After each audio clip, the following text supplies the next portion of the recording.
Muitíssimo boa noite. O Globo Repórter hoje leva você para Moçambique, a África que fala português. O mar de um azul intenso e dunas de 40 metros de altura. Vamos atravessar uma das paisagens mais bonitas do mundo. Nestas águas, ainda vive o animal que deu origem à lenda das sereias. Porque antigos navegantes acreditavam que ele era metade peixe e metade mulher.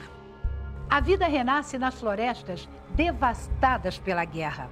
Leões, elefantes, antílopes, crocodilos de 6 metros de comprimento e até um macaco que sabe latir.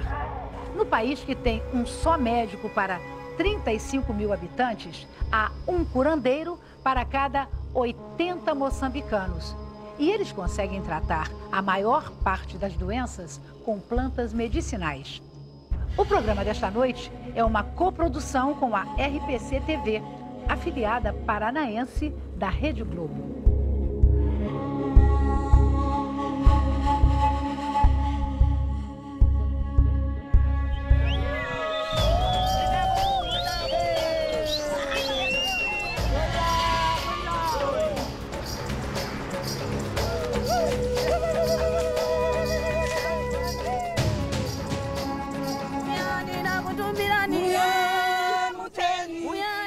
Um povo que canta, seus males espanta. Quem é essa gente que enfrenta dificuldades e incertezas com um sorriso no rosto?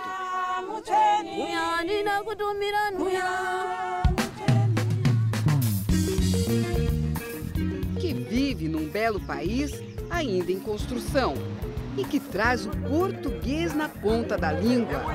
Alô, Brasil! Estamos em Moçambique, na costa da África, uma terra de cenários múltiplos. Nossa viagem começa pelo litoral, um dos mais bonitos do mundo. As cores que a gente vê no mar são as joias da coroa deste arquipélago. Turquesa, safira, água marinha. Sobrevoamos o Parque Nacional de Bazaruto, na costa de Moçambique. O mar que cerca este conjunto de ilhas é um mosaico multicolorido. A água é tão transparente que dá para ver direitinho o desenho das pedras submersas e a vegetação que brota no fundo do oceano. Para chegar a Bazaruto, nosso ponto de partida é a pacata Vilanculos, no continente. Quem conduz o barco é o moçambicano Zito Inhamirri. Tenham bons dias conosco. Qualquer coisa, pergunta a mim, pergunta a eles. Estão bem-vindos no barco. Vamos com Jeneman Conradi, um jovem ambientalista de 27 anos, que trocou a produção de vinhos na África do Sul, há 4 anos, pela defesa do meio ambiente no arquipélago. Navegar por estas águas exige atenção. Com o intenso movimento das marés, bancos de areia e pequenas ilhas surgem onde antes havia apenas o mar profundo. O que impressiona a gente aqui é que essa parte da ilha não é areia, são minúsculas conchinhas. Isso é proibido de ser retirado daqui. Já houve muita extração para decoração, mas hoje é proibido.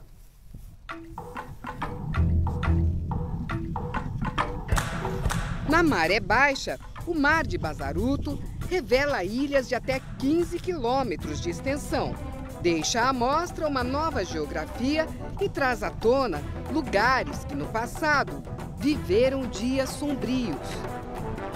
Uma ilha de areias brancas, cercada de águas muito azuis, sem dúvida, um pedaço do paraíso. Mas os moradores dessa região contam que antigamente era para cá que os prisioneiros eram trazidos e abandonados à própria sorte. Quando a maré subia, a ilha desaparecia e eles morriam. Por isso, apesar de tantas belezas, esta ilha é chamada de Ilha da Morte. Sobrevoamos o local um pouco mais tarde. Repare que agora a Ilha da Morte é um pequeno pontinho a quilômetros da costa. e a maré ainda estava subindo. Bazaruto é também o nome da maior das 5 ilhas do arquipélago. São 37 quilômetros de praias praticamente desertas e gigantescas dunas, fofas e de areias claras. A maior delas tem 40 metros de altura. Cadê? Vi montanha de areia. Mole não. Fôlego. Mas cheguei. Cheguei!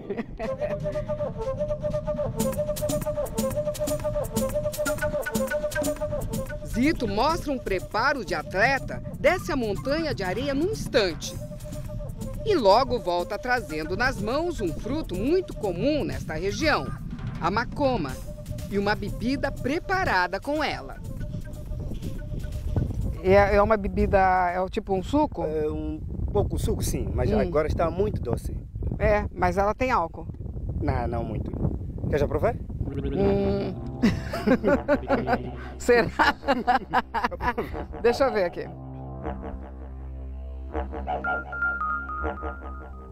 Sabe o que lembra um pouquinho? Lá no Brasil a gente chama cupuaçu. Essas dunas são também o ponto mais alto das ilhas. É de onde se tem uma das melhores vistas do arquipélago. Não são apenas as belas paisagens que fizeram o governo de Moçambique proteger este local. Bazaruto também tem uma fauna rica e é um dos últimos redutos em toda a costa africana de um animal raro que teria dado origem à lenda das sereias, o dugongo. Estamos a poucos quilômetros do continente e Jenima alerta. Here it is. Oh, okay. Today we're very lucky. Ele diz que estamos com sorte. Em poucos minutos, avistamos o animal várias vezes.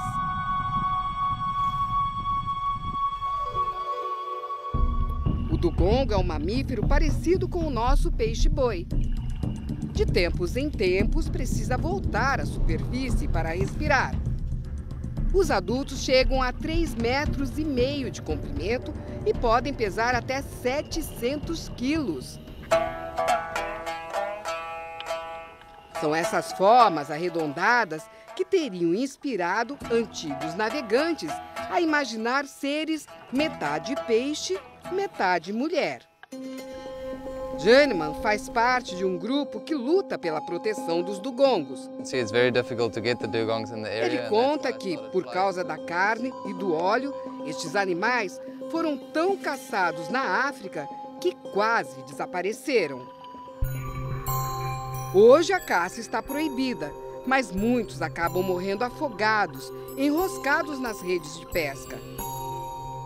Pelos últimos levantamentos, o número destes animais em Bazaruto não deve passar de 100. A situação não é boa. O problema é que os dugongos se reproduzem muito devagar e não existe mais animal em número suficiente para repor a população na velocidade em que eles são mortos.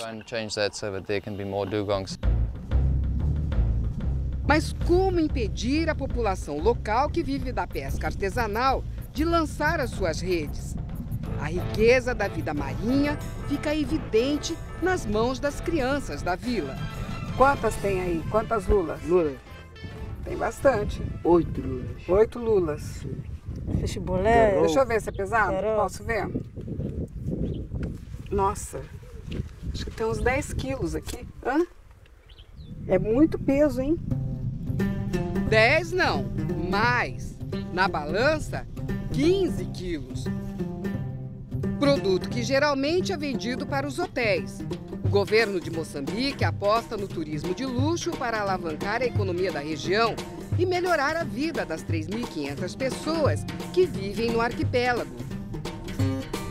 Este hotel, que recebe turistas do mundo todo, começou as atividades hospedando casais em lua de mel. Cada suíte foi cuidadosamente decorada para oferecer o máximo de conforto e de privacidade. Na vizinha ilha de Banguerra, boa parte dos turistas chega de helicóptero ou de avião. São lugares de arquitetura simples, rústica, mas de muito requinte. Neste, cada suíte tem piscina individual e os visitantes são recebidos com champanhe, pétalas de flores e muitos mimos. Isso o hóspede mesmo faz, né? É isso mesmo, estou bem praticado aí. Eu estou tendo a gentileza do Fez eu poder tirar a areia do meu pé, mas normalmente isso aqui fica à disposição do hóspede, para o hóspede poder entrar aqui sem levar areia para dentro do ambiente, né, Faisal? É isso mesmo. Quem está em busca de um recanto tranquilo, isolado, em paisagens praticamente intocadas, encontra em Bazaruto a natureza em estado puro. Jaineman já encontrou o seu pedaço de paraíso. Muitas pessoas têm medo da África porque elas não entendem a África. Mas é um lugar muito interessante e é lindo. É a minha paixão.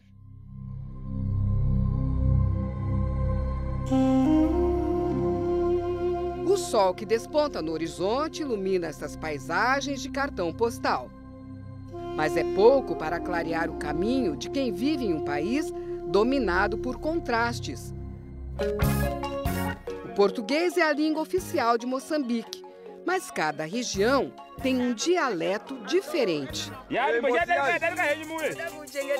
São mais de 20. O país foi colônia de Portugal até os anos 70. Duas guerras, uma pela independência e outra de luta pelo poder, fizeram Moçambique parar no tempo. Hoje o país tem um índice de crescimento econômico invejável, 7% ao ano. Uma riqueza que a maioria da população apenas vê passar pelas poucas e, na maioria, precárias estradas. Este é um dos países mais pobres do mundo. Quase metade da população é analfabeta e a expectativa de vida mal passa dos 50 anos. Talvez por isso as meninas se tornem mães tão cedo, já aos 12, 13 anos de idade. Aos 21, Gina tem 2 filhos e leva a Sídia, de 9 meses, presa às costas por um pedaço de pano chamado de capulana. É assim que as mulheres daqui costumam carregar as crianças. Peço a Gina para segurar Sídia por 1 minuto, a moda moçambicana. Vou segurar sim, porque eu ainda não tenho a segurança que você tem. Aqui, tira o braço. Ela não cai. Ai, meu Deus. Aí. Ó, que delícia. Ó, como é que tá? Pronto. Ficou quietinha. Acho que eu levo jeito. As capulanas são a marca das mulheres de Moçambique. Dobradas, servem de apoio para amortecer o peso das coisas que elas carregam sobre a cabeça. Um desafio à gravidade e um teste para a saúde do pescoço e da coluna. Enroladas ao corpo ou usadas como turbante, são as estampas que enchem as ruas de cores e de alegria. Deixa eu ver se eu consigo fazer. Gente, isso vai ficar Fica bonita, Fica bonito. Então deixa eu dar um giro aqui. Será que eu posso adotar? Daqui a pouco, leões, elefantes, antílopes. É a vida que renasce nas florestas devastadas pela guerra.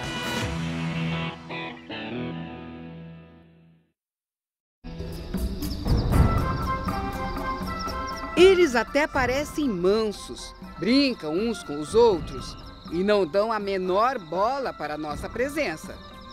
Seriam gatos tamanho família? Não é bem assim. São leões, selvagens. Encontramos um bando descansando às margens do lago Urema, no Parque Nacional de Gorongosa, região central de Moçambique. Um macho, 2 fêmeas e 5 filhotes. Era fim de tarde e o grupo despertava para as caçadas noturnas. É assim, descansando, na maior preguiça, que os leões passam a maior parte do dia. Só à noite é que eles estão ativos para caçar. A orientação é de que aqui nesta área a gente se movimente com muita cautela, fale baixo, até para evitar qualquer movimento brusco mesmo. De acordo com os administradores do parque, aqui devem existir de 30 a 40 leões. Com um pouco de sorte, os turistas podem ficar cara a cara com os leões. Nesta área é proibido sair dos carros.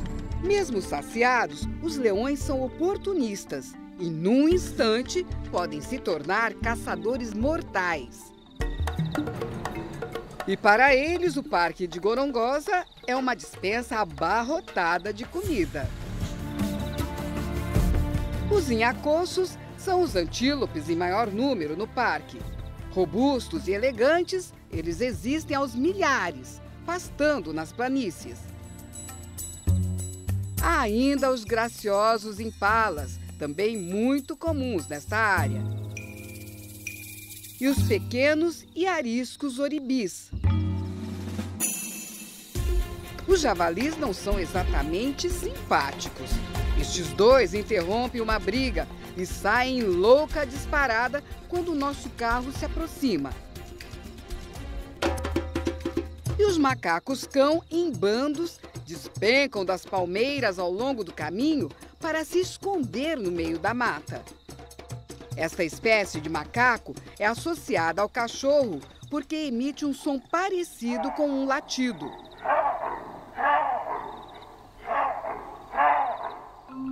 Eles gostam de se alimentar de uma fruta parecida com o tamarindo e ficam espalhados pelas estradinhas que cortam o parque. Até onde a vista enxerga, você vê bicho. Essa área aqui parece dominada pelos antílopes. O pessoal aqui do parque informa que 6 anos atrás, isso aqui era tudo vazio, não se via um animal. E essa recuperação agora é visível. O Parque de Gorongosa já foi considerado um dos melhores locais da África para a observação de animais selvagens. Recebia até 20 mil visitantes por ano. Mas a Guerra Civil, que foi de 81 a 92, e a ação de caçadores aniquilaram mais de 90% dos animais. Este prédio, que hoje está em ruínas, foi construído há 43 anos. Aqui funcionava um bar e um restaurante, parada obrigatória dos turistas. Foi destruído na década de 80, durante a Guerra Civil. Mas o velho mirante ainda é hoje um dos mais belos pontos de observação de Gorongosa. Daqui pode-se avistar o Lago Urema e também uma grande extensão do parque. Gorongosa tem 4.000 quilômetros quadrados de extensão, tamanho 2 vezes maior que o do Parque Nacional do Iguaçu, no Paraná. Em 2007, a reserva começou a ser repovoada com animais selvagens. A estratégia faz parte de um acordo entre o governo de Moçambique e uma organização norte-americana sem fins lucrativos. O português Vasco Galante está aqui desde o início deste projeto. Ele explica que a ideia é recuperar a fauna e conscientizar os moradores do entorno de que o turismo pode render mais lucro e empregos do que a caça dos animais. Passa por coisas muito simples, como explicar que se nós matarmos um leão e comermos a carne do leão, pronto, nesse dia ficamos saciados, mas no dia seguinte já não há leão. Se o leão estiver vivo e puder ser visto por turistas, eles todos os dias vêm ver o leão e pagam para isso. Partimos agora em busca do maior animal de Gorongosa, o elefante. Estima-se que pelo menos 300 vivam no parque. Pelo caminho, muitos obstáculos. A trilha está bloqueada por causa dessa árvore aí quebrada. Esse é sinal de quê? Quer dizer que passou aqui pelo menos um elefante, talvez uma pequena manada. Vamos ter que desviar daqui. Exato, aqui vê-se o impacto que os elefantes podem ter nas árvores, não é? Mas galhos quebrados e outras árvores caídas indicam que estamos no caminho certo. E é assim mesmo, sacolejando que a gente vai seguindo pelas trilhas do parque. São 150 quilômetros de trilhas que levam a todos os caminhos para ver os bichos. E nós só estamos conseguindo passar por estes caminhos porque é um período de seca. De dezembro a fevereiro, período das enchentes. Isso aqui tudo fica alagado, nenhuma trilha fica exposta. Neste início de inverno, a vegetação começa a trocar os tons de verde pelo dourado. Os lagos, minguando lentamente, concentram uma grande quantidade de animais. Entre eles, inúmeras aves, patos de várias espécies, garças,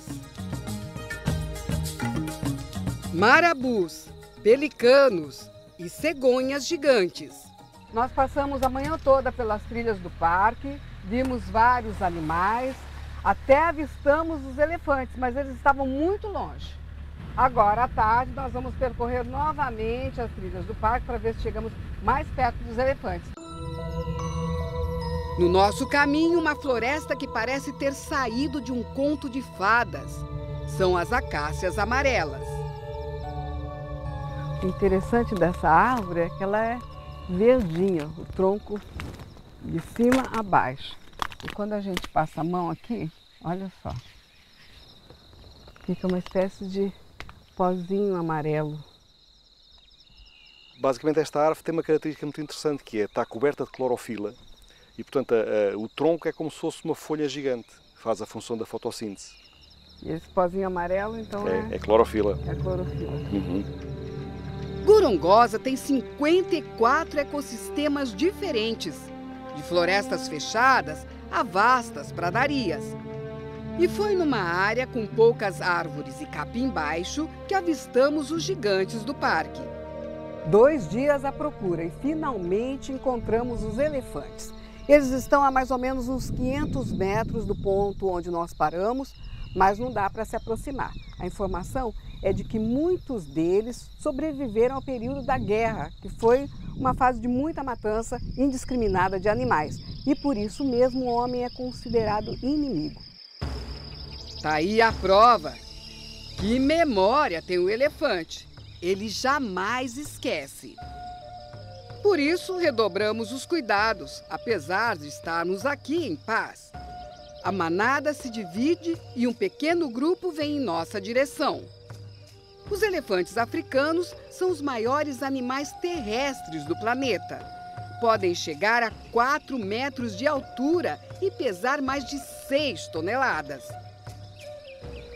James Byrne, um dos diretores do parque, diz que estes elefantes provavelmente foram poupados da matança porque as presas são pequenas. Durante a Guerra Civil, os elefantes com presas grandes foram caçados porque o marfim era vendido para compra de armas. Então hoje, muitos dos que nós temos aqui têm presas pequenas e os caçadores não têm muito interesse neles. Para nossa sorte, os elefantes passam a pouco mais de 100 metros de distância, mas não se incomodam com a gente. Querem mesmo é chegar a uma poça de lama para se refrescar do calor de quase 35 graus. Estes turistas da Nova Zelândia também acompanharam o desfile dos elefantes e ficaram maravilhados. Nós visitamos muitos parques. Estamos viajando pela África há quase 8 meses e este parque é lindo. Tato conhece como poucos os caminhos de Gorongosa e a rotina dos bichos. Durante anos, capturou e matou animais do parque para sustentar a família de 7 filhos. Hoje trabalha como guia. Ele nos leva por trilhas ainda fechadas aos turistas para ver outros gigantes desta área. E às margens do rio Urema, avistamos outro predador muito temido em Gorongosa: o crocodilo do Nilo. O rio Urema é cheio de crocodilos. Para chegar perto da margem, a gente veio com muito cuidado, porque os crocodilos eles percebem a presença humana e imediatamente entram na água. Nós é que não podemos entrar nessa água, porque senão viramos comida de crocodilo. Estes répteis podem chegar a 6 metros de comprimento e nos dias de sol se aquecem nas praias do rio. Apenas os hipopótamos nadam nessas águas sem serem importunados pelos crocodilos. As duas espécies são como vizinhos que se toleram.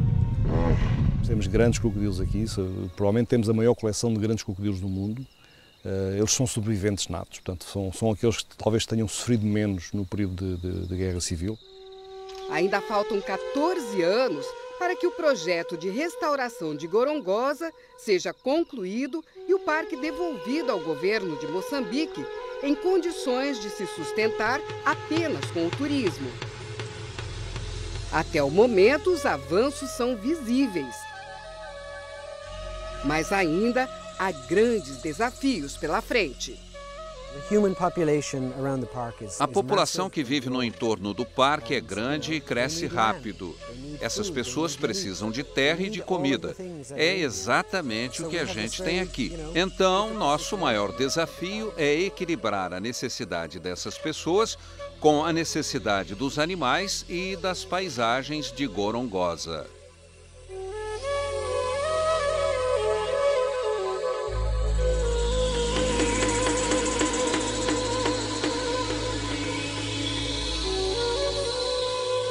Desafios da saúde. O país, que tem apenas um médico para 35 mil habitantes, conta com a sabedoria de um curandeiro para cada 80 moçambicanos. É a cura pelas plantas medicinais. Programa do Jô. Hoje, depois do Jornal da Globo.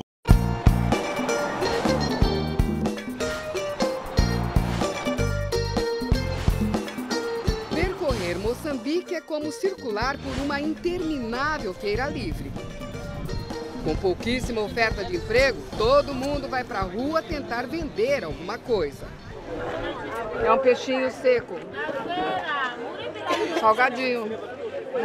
No Brasil a gente teria o mesmo sabor da manjubinha. Ao longo das estradas, a cena se repete. Cada vila, cada povoado tem o seu mercado. A gente está passando pela comunidade de Inhacuomo e na beira da estrada tem muito comércio de produtos artesanais. Nós vamos dar uma paradinha aqui para ver o que eles estão vendendo. E é assim, para um carro ele já vem oferecer. E vem muitos mesmo. Prazer, bom dia. Bom dia, como está? Tudo bem com vocês? Tem orange, tem coco e tapioca? Não, coco e tapioca. Eu estou no Brasil, coco e tapioca. Nas barracas de frutas, sabores bem conhecidos de nós, brasileiros. Bananas, mexericas, abacaxis. É doce. Muito doce mesmo.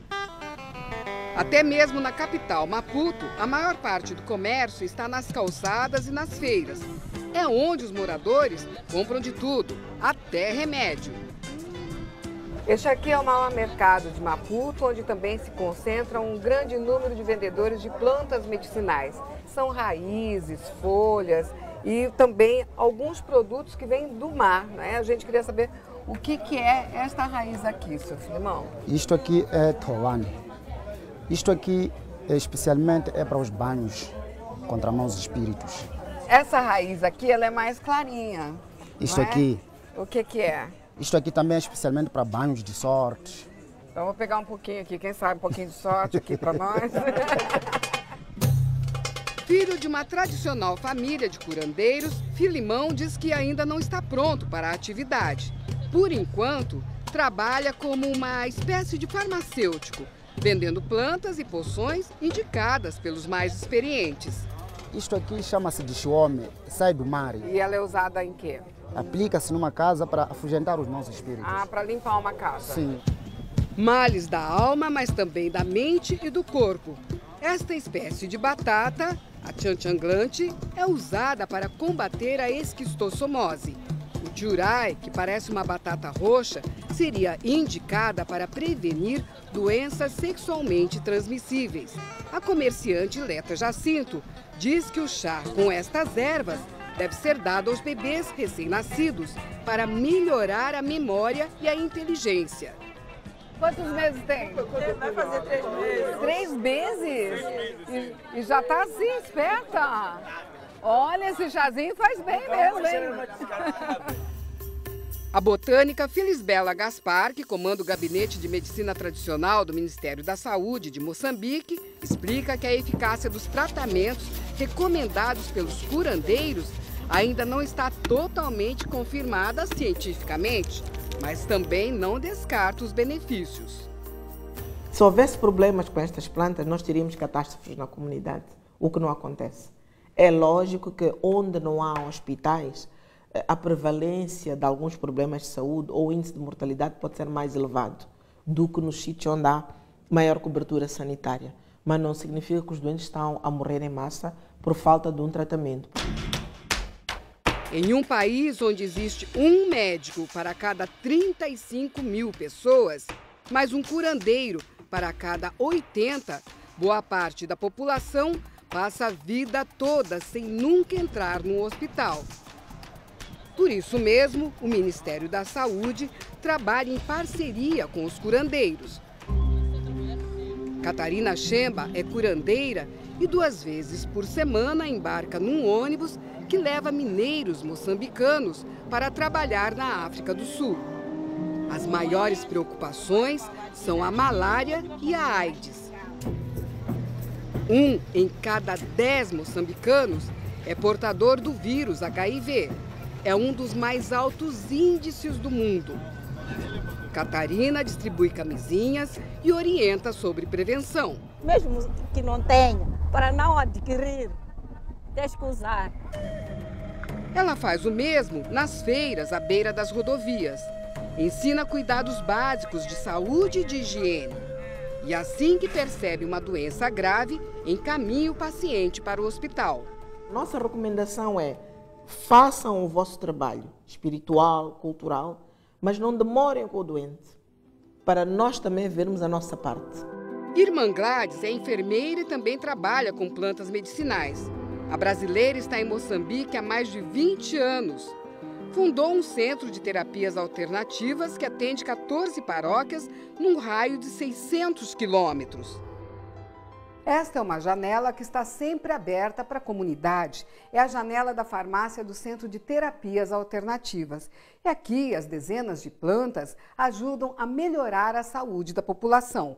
Algumas são bem típicas da região, como a muxacata, que ajuda na fertilidade masculina e feminina, é depurativo do sangue, mas também há plantas conhecidas dos brasileiros, como a arruda, indicada para ansiedade e insônia. Aqui, a AIDS também é um dos maiores problemas. Quando eu percebo que tem 2, 3 elementos que me diz que é positivo, eu aconselho fazer o teste, porque é melhor para te prevenir e fazer logo o tratamento enquanto está no início da doença. Os pais de Hilário, de 17 anos, morreram por causa da AIDS quando ele ainda era criança. Eu fico um pouco triste dessas coisas, porque eu fico com a cabeça assim, outra chamar papá, mamãe, eu não. Hoje, Hilário faz parte do grupo que trabalha com as freiras no preparo de vários medicamentos. Parte das plantas, Irmã Gladys cultiva no próprio quintal. Que plantinha que é essa daqui? Artemisia. Simples, ela serve para malária, outras infecções também, cólica menstrual, ela é muito boa. Algumas vieram do Brasil, como o cipó de São João, usado para fazer uma pomada cicatrizante, e o alecrim. Ele é estimulante cerebral, para a circulação ele é muito bom. Plantas que curam. Remédios descobertos num tempo sem laboratórios.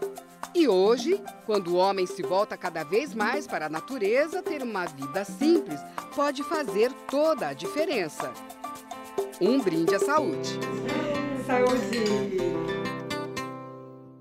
O super rato do desarmamento. Quem imaginaria? Um bichinho tão desprezado salva vidas, descobrindo onde estão enterradas as minas da guerra. É no próximo bloco.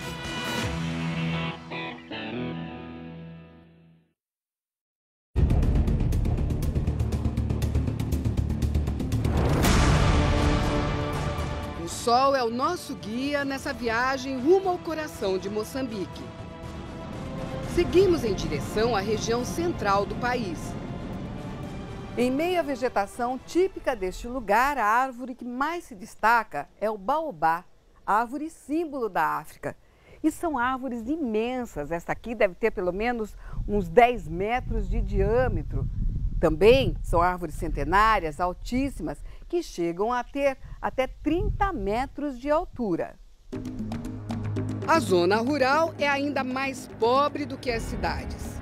Quase ninguém tem água tratada ou energia elétrica. E por todo o país, um perigo mortal ronda as lavouras, as minas terrestres.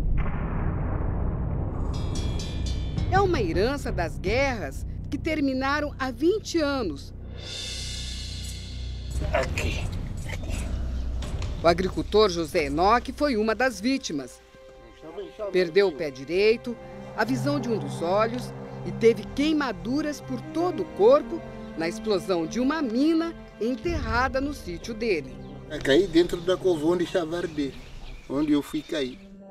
Foi em 88, em plena guerra civil.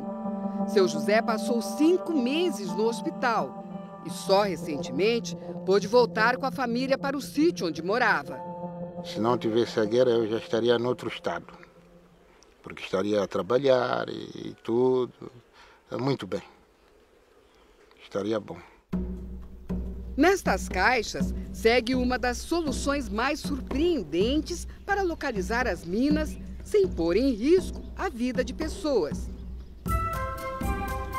Um animal de tratamento simples, fácil de ser treinado e leve o suficiente para não detonar acidentalmente os explosivos. Ratos. Com faro aguçado e uma estatura que deixa o focinho colado ao chão, estes bichinhos têm sido usados com sucesso em vários países. Até agora, nenhum deles foi vítima de explosão. Neste campo em Gondola, na província de Sofala, técnicos e bichinhos passam dias em treinamento antes de ir para as áreas minadas. Esse ratinho começou agora o trabalho de rastreamento.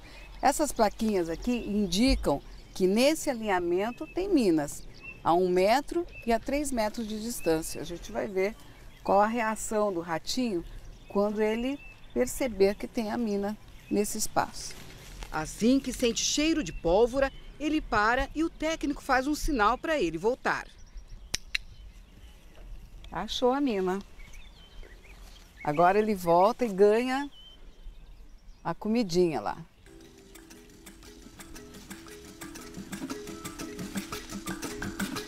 O trabalho é desenvolvido pela Apopo, uma organização belga que atua em parceria com o Instituto de Desminagem de Moçambique. Nos últimos anos, os ratos encontraram pelo menos 2.400 minas no país, além de milhares de outros explosivos e munições. A área devolvida aos agricultores já passa de 7.000 quilômetros quadrados, 5 vezes o tamanho da cidade de São Paulo. Quando começou a trabalhar no projeto, Alfredo Adamo levou um susto. É muito espantoso, porque o que eu fazia com o rato era matar. Então imaginei-me depois para trabalhar com o rato, estimar tanto o rato e dar esse valor. Nós estamos chegando no lugar onde há indícios de que existem fragmentos de minas terrestres. É onde o pessoal está trabalhando na desminagem. E é preciso realmente toda a segurança, porque é uma área de alto risco. Nas áreas isoladas, só os ratos entram. Onde eles apontam qualquer sinal de explosivos, a equipe técnica faz uma nova varredura. Alfredo Adamo, que viveu em áreas minadas, sente orgulho de poder contribuir para a recuperação dos campos. Eu vou para casa e consigo ver os campos serem cultivados e aldeias a crescerem. Isso deixa muito orgulhoso e muito feliz pelo trabalho. E já nem liga mais que os ratos, animais que considerava tão repugnantes, agora são seus grandes e inseparáveis companheiros de trabalho. Para o professor D'Artagnan, são as matas de Moçambique que merecem toda a atenção. Para Jaqueline e o filho Manassés, é a missão de uma igreja evangélica. Todos os anos, o professor vem a Moçambique ensinar a preservar as florestas nativas. Então eles cortam a lenha ou produzem o carvão e a população normalmente vai cortar a nativa para isso. E as árvores mais finas justamente são as árvores que estão recompondo a floresta, né? Os missionários chegaram há poucos meses. Trazem uma palavra de fé e a tentativa de melhorar a renda de comunidades pobres.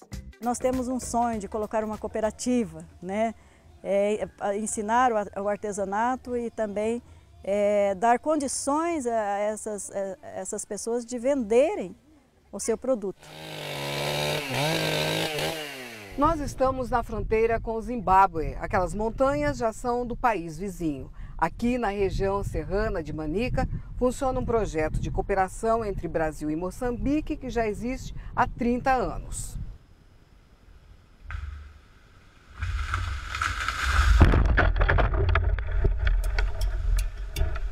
Nesta floresta de eucaliptos, trabalham pesquisadores da Universidade Federal do Paraná. E eles ensinam aos moçambicanos técnicas de plantio e de manejo florestal.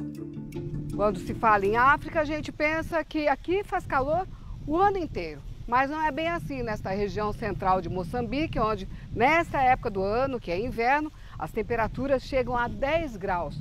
Por isso mesmo, o clima ideal para uma espécie que é típica da região sul do Brasil e está, inclusive, ameaçada de extinção, a Araucária angustifolia, que é o nome científico do pinheiro araucária.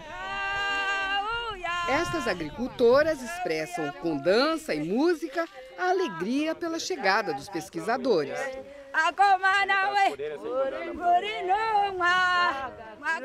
Serina diz em Chimanica, o dialeto local, que está admirada com esta árvore, que poderá trazer novas oportunidades para o seu povo.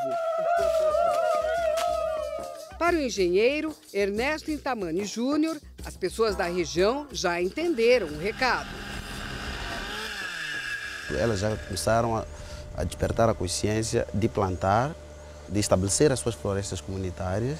Isso por si já mostra que a nossa presença aqui incute uma consciência ambiental às comunidades. Jaqueline e Manassés ainda estão na fase de plantio, mas já colhem boas amizades. Acompanhamos os missionários a uma vila da periferia de Beira, a segunda maior cidade do país. Lá encontramos mamãe Nolija. Ela mora com a família nesta casinha de bambu e barro. É assim que vive a maioria nessa região. Várias pessoas por dia batem na porta de casa pedindo um trabalho, porque está precisando de alimento em casa. Na igreja da comunidade, mãe e filho viram professores. Usando materiais baratos e até lixo reciclado, eles ensinam as mulheres da comunidade a produzir brincos, anéis, colares e pulseiras. As mulheres estão animadas com a novidade. Quando nós começamos, víamos como se fosse muito difícil. Agora estamos a aprender e estamos muito alegres para aprender. Nas celebrações, mamãe Nolija ajuda a puxar o coro de mulheres. Nessa hora, elas se entregam a canções africanas, que falam de dias com mais fartura e felicidade. Parece uma festa. Quem resiste a um ritmo tão envolvente?